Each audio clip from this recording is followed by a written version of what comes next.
अस्सलाम वालेकुम viewers, rich Pakistan का नया एपिसोड लिए मैं हूं आपका मेजबान अब्दुर्रहमान। आई डिस्कस करते हैं आज की दो इंटरेस्टिंग न्यूज़। पाकिस्तानी पहाड़ों के नीचे कीमती गैस के बड़े ज़खायर का इंकशाफ हुआ है और ये इंकशाफ एक जर्मन माहिर अर्जियात ने किया है। ये कौन सी गैस है, कितने 100 अरब डॉलर्स इसकी मालियत है और ये पाकिस्तान को किस तरह बहुत बड़ा फ़ायदा पहुंचा सकती है, आपको डिस्कस करेंगे। जबकि आज की दूसरी खबर, पंजाब के अपने साइंसदानों ने कपास की ऐसी किस्म तैयार की है जो कि ज़्यादा पैदावार देने के साथ साथ वायरस के ख़िलाफ़ क़ुव्वत मुदाफ़ियत भी रखती है और इंतहाई कम पानी इस्तेमाल करती है।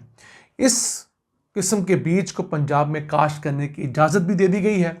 इस खबर को प्रोग्राम के दूसरे से हम डिस्कस करेंगे, लेकिन पहले चलते हैं आज की सबसे अहम खबर की तरफ।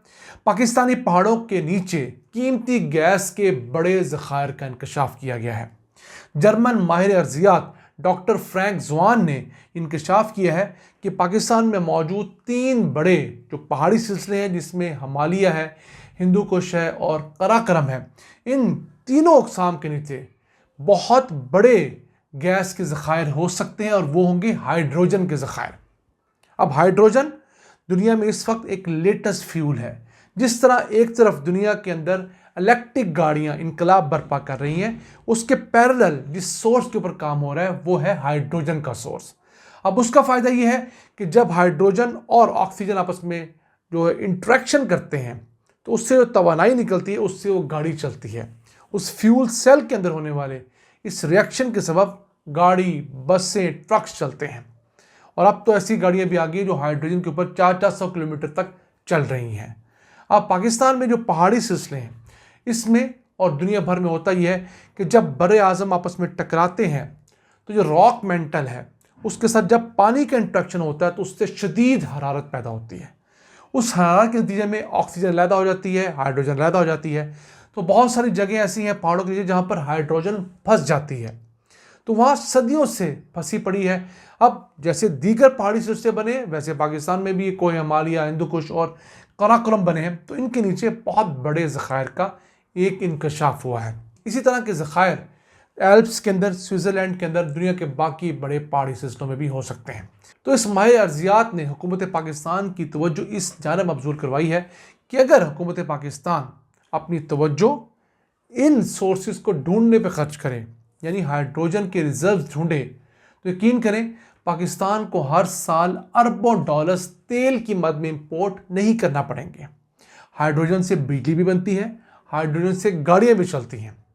हाइड्रोजन बिल्कुल समझ लीजिए जैसे क्रूड ऑयल या तेल एक किस्म का फ्यूल है, हाइड्रोजन भी एक फ्यूल है। सिर्फ एक नट रह गया है क्रैक करने के लिए, एक मुश्किल है। आप पानी से हाइड्रोजन बना सकते हैं लेकिन उसको बनाने की कॉस्ट बहुत ज़्यादा आ रही है। तो जो कंपनी भी पानी से हाइड्रोजन ऑक्सीजन पैदा करने का कोई सस्ता तरीका ढूंढ लेगी वो दुनिया के अंदर एक बहुत बड़ा इनकलाब बर्पा करेगी और अपने लिए भी मुआशी तौर पर एक बहुत बड़ा इनकलाब बर्पा करने में कामयाब होगी। अब देखते ही हैं कि हुकूमत पाकिस्तान इस सिलसिले में क्या इक़दाम करती है। अभी एक बिल्कुल लेटेस्ट टेक्नोलॉजी है दुनिया के अंदर। दुनिया का हर मुल्क कोशिश कर रहा है कि वो हाइड्रोजन सेल्स बनाए, सस्ते से सस्ते मोस्ट एफिशिएंट हाइड्रोजन सेल बनाए। क्यों? हाइड्रोजन ही मुस्तकबिल का फ्यूल है। इससे किसी किस्म की कोई आलूदगी पैदा नहीं होती, बल्कि गाड़ी से पानी निकलता है, साफ़ पानी होता है H2O। तो उस सिलसिले में पाकिस्तान में लाखों टन हाइड्रोजन के ज़खायर का तखमीना है। अब देखते हैं कि हमारी हुकूमतें इस तरफ कब राग़िब होती हैं या दीगर गैस के ज़खायर की तरह इसे भी बैक बर्नर पर डाल कर ही अपने ज़ाती इख्तलाफात और ज़ाती स्कोर सेटल करने पर ही फोकस करती हैं। आइए चलते हैं आज की दूसरी आम खबर की तरफ। पंजाब के साइंसदानों ने कपास का ऐसा बीज बनाया है जो कि ज़्यादा पैदावार देता है और वायरस के ख़िलाफ़ रेजिस्टेंस भी रखता है, यानी अगर उसके ऊपर वायरस अटैक करे तो वो खुद उससे मुकाबला कर सकता है, वायरस को उस पर असर नहीं होता। ये बीज जो है कपास का, और कपास की किस्म है BTCAM 990। इसे central cotton research institute Multan ने बनाया है और इसकी जो पैदावार है फी एकड़ वो 50 से 55 मन तक है। एक अच्छी खासी पैदावार है और तो ये पानी की डिमांड भी कम करता है। फिर इसकी लंबाई ज़्यादा होती है और ये अर्ली काश्त किया जा सकता है, इसकी जल्द बुवाई मुमकिन है।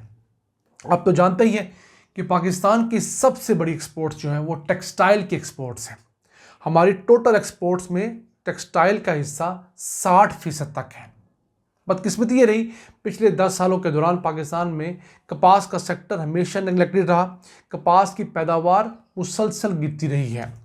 हमें हर साल अपनी इंडस्ट्री के लिए तकरीबन कोई 14-15 मिलियन टन कॉटन बेल्स चाहिए होती हैं। अब हम लोग कभी 6 मिलियन टन प्रोड्यूस कर रहे होते हैं, कभी 8, कभी 9।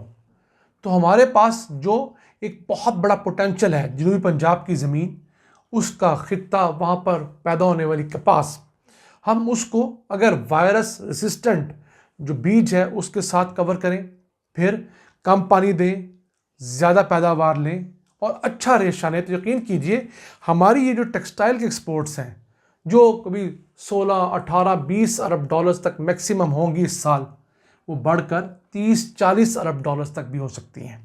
कैसी बात है कि बांग्लादेश जैसा मुल्क जो अपनी ज़रूरत की 1% कपास भी पैदा नहीं कर सकता, क्योंकि वहाँ पर वैसा मौसम ही नहीं है जो कपास के पौधे को परवान चढ़ा सके, वो दुनिया भर से कपास, पॉलिस्टर इंपोर्ट करता है और अब दुनिया के टॉप 5 गारमेंट एक्सपोर्टिंग कंट्री में शामिल हो चुका है। तो अगर वो इतना बड़ा मुल्क बन सकता है इंपोर्ट करके, तो हम अपने यहाँ कपास उगा कर दुनिया के अंदर तहलका क्यों नहीं मचा सकते? बिल्कुल मचा सकते हैं। हमारे साइंसदानों में एक कैपेसिटी है कि वो इस तरह के बेहतरीन बीज बना सकते हैं। अभी जो बीज होते हैं मुख्तलिफ फसलों के, मुख्तलिफ खुराक से रिलेटेड चीज़ों के, ये कोई महीनों की बात नहीं होती, ये कई कई साल की तहकीक का प्रोसेस होता है। चूज़ किया जाता है, एक फसल काश्त की, उसका रिजल्ट निकला, वो अगले साल फिर फसल काश्त होगी, फिर उस बीज को देखा जाएगा। कई सालों और कई दिहाइयों की मेहनत के बाद इदारे और स्पेशली एग्रीकल्चर के इदारे, रिसर्च के इंस्टीट्यूट इस मुकाम पर पहुंचते हैं कि कोई नया बीज, कोई नई प्रोडक्ट, कोई नई वैक्सीन, कोई नई दवाई मार्केट में लॉन्च करें। हमारे पास पाकिस्तान में कोई 32 से ज़्यादा एग्रीकल्चर रिलेटेड रिसर्च इंस्टीट्यूट्स हैं। ज़रूरत इस अमर की है कि उनको एक ऐसे प्लेटफॉर्म पर इकट्ठा किया जाए जहां तक हमारे किसानों की रसाई हो, उनकी किसानों तक रसाई हो। अब हमारे माहिरीन अच्छी चीज़ बना लेते हैं, अच्छा बीज बना लेते हैं, लेकिन उनके पास ये इख्तियार नहीं कि वो मार्केट में जाकर उसे बड़े पैमाने पर काश्त कर सकें।